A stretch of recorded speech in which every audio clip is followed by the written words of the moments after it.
السلام عليكم البنات، ان شاء الله تكونوا بخير وبصحه جيده. اليوم جبت لكم وصفه تاع غريبيه اللمبوط ولا غريبيه المحقن، كل واحد واش يقول لها. كاين بزاف اللي ما ينجحوش فيها وتجيهم واعره، يعني ويتبان لهم بلي حاجه واعره، وهي اسهل منها ما كانش.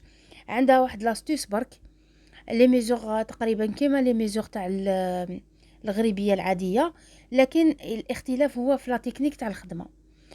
اليوم ان شاء الله باذن الله راح تعرفوا جميع الاسرار ديالها، وكيفاش تتحصلوا على شكل يكون شباب هكذا، وتقعد واقفه ما تحبط لكمش، وتجيكم يعني كيما يحب الخاطر.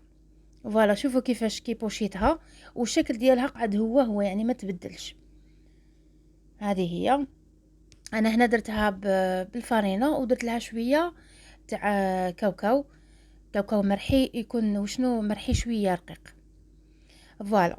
هنا بالنسبة المقادير هنا عندنا كاس تاع السمن يكون دايب وبارد شوية، حوالي كاس غير ربع تاع سمن، وعندنا كاس ناقص شوية تاع سكر غلاس ولا سكر ناعم. هادوك نعاود لكم المقادير خطوة بخطوة. راكو تشوفوا كاس غير ربع تاع السمن يكون يعني تسخنوه ويذوب مليح، ومن بعد ديك تعاودوا تخلوه يبرد. بعد ما يبرد نضيفوا عليه الزيت، هذيك الكميه اللي بقات يعني الربع هذاك، ونزيدو نفيضوه شويه. هاد الحاجه لازم نديروها. نحطوا السمن ديالنا دركاتيك. نعاود ناكد لكم السمن كنت سخنته حتى داب كامل وعاود برد، يعني معناتها ماشي سمن غامولي هكا وديروه مباشره. السمن هذاك لازم تروحوا تذوبوه، ومن بعد تخلوه مده هكذا حتى يعاود يجمد وحده، يعاود يولي كيما كان وتستعملوه. نديرو كاس غير ربع تاع سمن، نضيفوا له البقيه زيت ونفيضوه شويه. هنا بالنسبه للسكر الناعم نديرو كاس غير ربع، ولا كاس ناقص اصبع ولا اسبوعين، يعني على حسب الحلاوه اللي حبيتوها نتوما باش ما تجيكمش حلوه بزاف. كيما راكو تشوفوا دوكا نخدم هذاك يعني السمن مع السكر الناعم، نضيفوا لافاني وشويه قرفه ونبداو نخدموا فيها. نحاولوا نخدموها حتى يبيض هذاك الخليط. هنايا عندنا 3 كيلة تاع فرينه، نفس الكيلة اللي كيلنا بها السكر الناعم والسمن هي اللي راح نستعملوها في الفرينه. نديرو 3 كيلات سوا. دوك تشوفوا نبداو نحركوا فيها ونخدموا الفرينه ديالنا حتى تولي لنا كشغل اون بوماد، معناتها تولي لنا طريه. دوك نوري لكم كيفاش، يعني خدموها حتى تولي لكم كشغل فرينه، يعني باردون، تولي لكم كشغل اون بوماد، يعني شغل كي شغل بوماده. شوفي مع الاول تجيكم راهي كشغل عجينه حاكمه روحها كيما الغريبيه اللي نديروها هادوك دويرات ولا.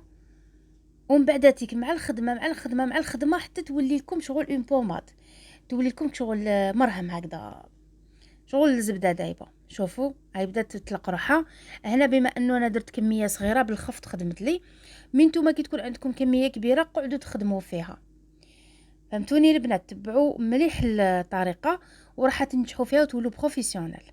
شوفوا كيفاش بدات تولي، هي بدات تطلق في روحها. شوفوا وانا زدت كملت خدمت. في هذه المرحله كي تبدا تولي لكم هكذا تقدروا تضيفوا سواء عندكم كاوكاو مرحي يكون رقيق، ولا ديروا لوز يعني اللي كان عندكم.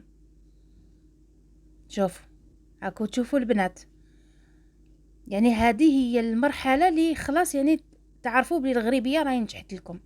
وشوفوا المقادير هي راح ندير معكم ان شاء الله باذن الله الغريبيه العاديه، وتشوفوا باللي يعني نفس المقادير، وفقط الخدمه اللي تتبدل برك. هنا لازم نتحصلوا على هاد المزيج هذا، علاه باش يخرج لنا بلا بوش. اذا كانت عجينه يابسه ما حش تخرج لنا، وما نقدرش نديروا هذوك لي غوزاس اللي حنخدموهم. شوفوا البنات كيفاش ولات، شوفوا كيفاش تولي، يعني معناتها خدموها بيان. هنا سيت وحده في الجفنه ديالي جوست باش نتيستي لاباط كيفاش ولات، جات ما شاء الله. هنا استعملوا لادوي اللي حبيتوها، واذا كنتوا يعني حبيتوا تستعملوا اللمبوط تقدروا تستعملوا اللمبوط، لكن انا ما ننصحكمش بلادوي، راح تكون خدمه خفيفه وتجيكم سهله. هنا بالنسبه اذا استعملتوا سنيوه تقدروا تستعملوها بلا ما تدهنوها، بيسك اصلا هي فيها كميه معتبره من الدهن، معناتها ما حش لصق لكم. انا استعملت هذه فوالا. واذا كنتوا استعملتوا بابي كويسون راح تعذبكم شويه باسكو تعود تلصق لكم في البابي كويسون ويبدا يطلع لكم يعني في الخدمه ما يساعدكمش. هذه هي. انا استعملت هكا دي غوزاس ومن بعد زينتهم بنص حبه بندق درتها من الفوق. تقدروا ديروا حبه كاوكاو، تقدروا ديروا عقاش، تقدروا ترشوها بالقرفه كيما حبيتوا البنات. وهكا نكونوا لحقنا، يعني رانا تقريبا كملنا الوصفه. نزيدو تاني تسر الثاني هو طياب. الطياب تقدروا تقولوا بلي هو 50% من نجاح الوصفه، باسكو دي فوا نديروا الحاجه لكن في لاكويسون تاعها نخربوها كما يقولوا. فوالا يعني لاكويسون هي الصح تانيت. الغريبيه جامي لا ديروها في نار قويه، فهمتوا؟ ديروها دائما في نار تكون قليله وتخلوا لها الوقت هذيك باش يعني باش طيب لكم نص ساعه حتى هكا 40 دقيقه تحكم روحها. هاديه ما تتحمرش من الفوق، تجي بيضه من تحت برك جوست هكا تولي شغل هكا ماشي تحمر بون، تولي هكا دوغي شويه. نطفيو عليها ونخلوها تبرد. فوالا هنايا نكون تقريبا راني كملت الحبات دياولي. دوك ندخلهم انا للفوق ونشوفوهم بعد ما يكونوا طيبين، ونوريكم القوام تاعها. البنات هاد الغريبيه تجي بزاف تذوب في الفم وتجي بزاف طريه، سيرتو لازم خليتوها يعني كل ما تبقى كل ما تزيد تولي طريه اكثر، فهمتوا؟ هذه هي. ان شاء الله تجربوها في العيد وتقولوا لي كيفاش خرجت لكم. هذه هي. انا هنايا نكون يعني كملت معكم لا فيديو، اكو تشوفوا كيفاش جات. قعد الشكل ديالها هو ما تغيرش، وتشوفوا الشكل هو ما تبدل فيه والو، والحبه قعدت على حالها. فوالا شوفوا كيفاش جات. والرشه هذيك تاع القرفه تزيد لها لون شباب تانيت، يعني قد ما ديروا قرفه تجي هذاك اللون ديالها شغل المايل الماغون، تجي بنينه. تاني تحبوا ديروا بالكاكاو تقدروا تعوضوا ملعقه تاع فرينه بملعقه كاكاو تجيكم هكا ماغون تاني تجي بنينه. هذه هي. انا هنايا نكون لحقت معاكم للنهايه تاع لا فيديو. نتمنى من المتتبعين ما ينسونيش باللايك، وتاني اللي ماشي مابونيه بوني في القناه. انا محتاجه الدعم ديالكم وسورتو التفاعل في القناه، باسكو التفاعل هو اهم حاجه. وتاني تخلوا لي تعليق هكذا على الاقل تعليق محفز هكا باش يشجعني نزيد نحط فيديوهات اكثر واكثر ان شاء الله. وان شاء الله حنعاود لكم الايامات اللي كنت نتكاسل فيها وما نحطش في القناه. الله غالب، كل واحد والظروف ديالو.